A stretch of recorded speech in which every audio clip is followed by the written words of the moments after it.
You ain't working on that at all. Meanwhile, back under the SS. Found out why the other one broke, because we didn't have nothing back behind here. So now, the first kit was a little $30 something I got off of eBay. Yeah, it broke. You ain't even got to think twice about that. This right here a lot better. A whole lot tighter now that I done put the shims behind it, and I don't know what was going on, but between the spider gears that was in here and putting this in, it was like, that was just way loose. I'm gonna go and show you the other ones in a minute. But turning the axle, you can see it ain't got no play. She in there pretty much locked in and solid. Need to clean up on here. I'd like to go ahead and put coilovers and all that on there, but yeah, that crap won't wait until I'm ready for it. But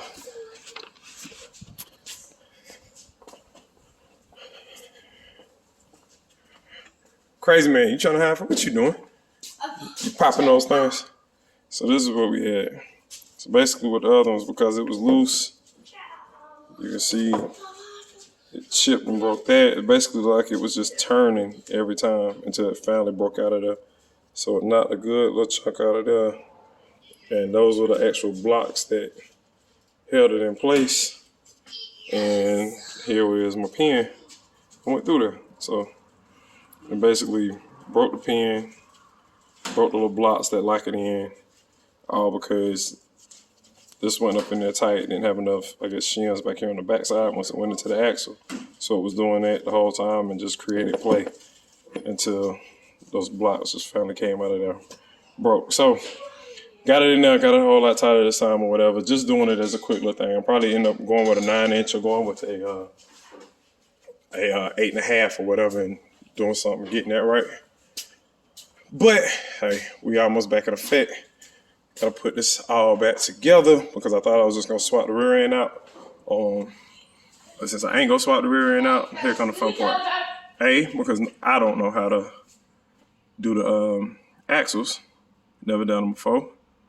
Most of the time I got the help of my dad, which he don't know, but he got a lot of work to do today because I'm gonna learn, but I hate dealing with drums.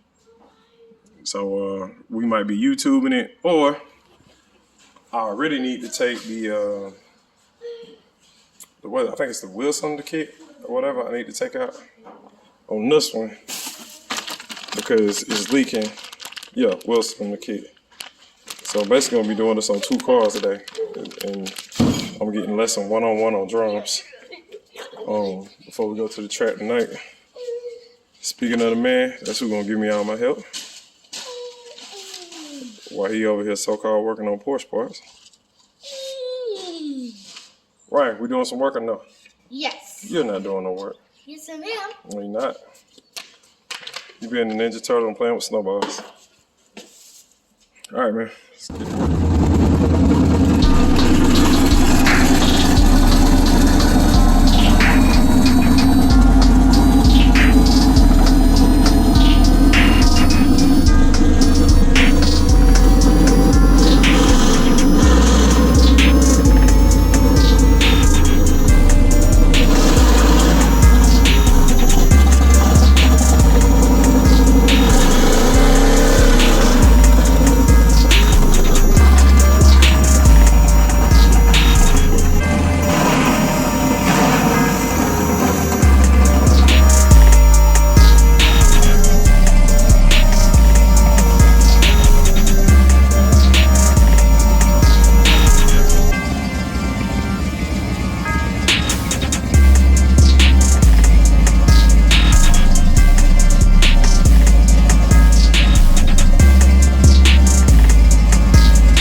quick recap before I cut it off for the night, man. We back in the SS. I think the only thing we got left to do, everything is in here. I need to take a shim out of the starter because sometimes it's barely catching on. I think for now, I'm gonna go back with my rallies or whatever, put them on there just to get some time driving around or whatever until my coil levels come in because that thing hitting bad. Also, you can see right here, this is why I need my coil levels. Put it in reverse, and it caught the inside lip up in there and completely destroyed my tie. Tie won't hold no air now. Bladed brakes today, so we got that in there. We got it. That's good. I can feel the brakes on there, whatever, they're good. So, like I say, tomorrow, take these rims off. I'll probably just sit them on the damn box or whatever for now. And yeah, probably the next plan is just get some exhaust and keep it from being so loud. Then look, I see you did the same thing over here.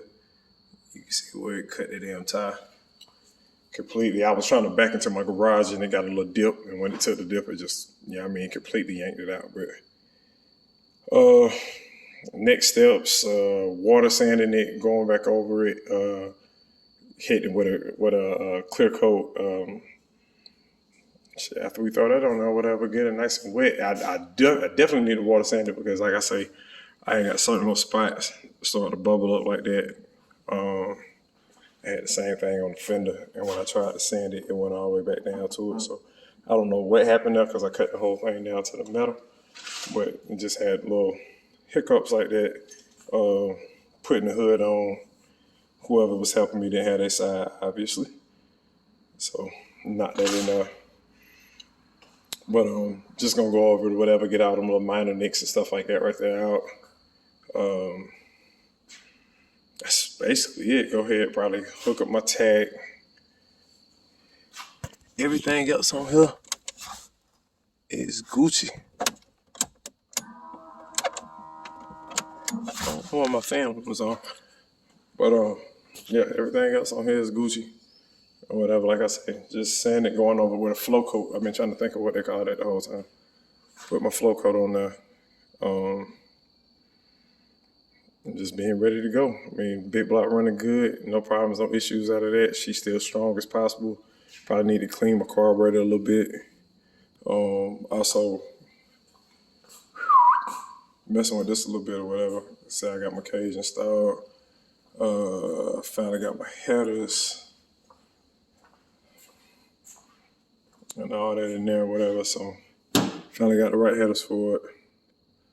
Got my fans, gonna get a carburetor made for my fuel pressure and for the one thing that I've been running from, that damn power grid and all the fucking wires. So that's where we at. Mount my seat and all that for there. I'll get to her later.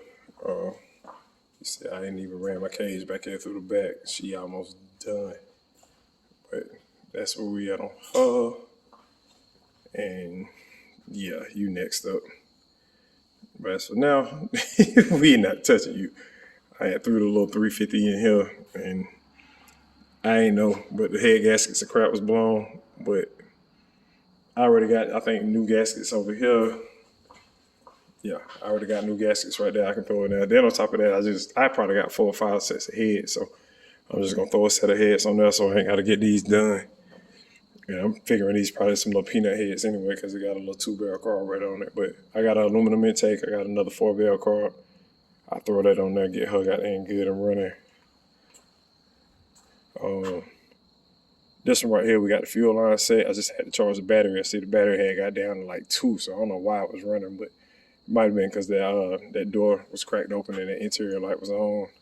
Can't see the Cutlass, but I finally got the battery charging on that, y'all. Got the trunk on it, and I insert the part where, we was doing burnouts in the Cutlass too.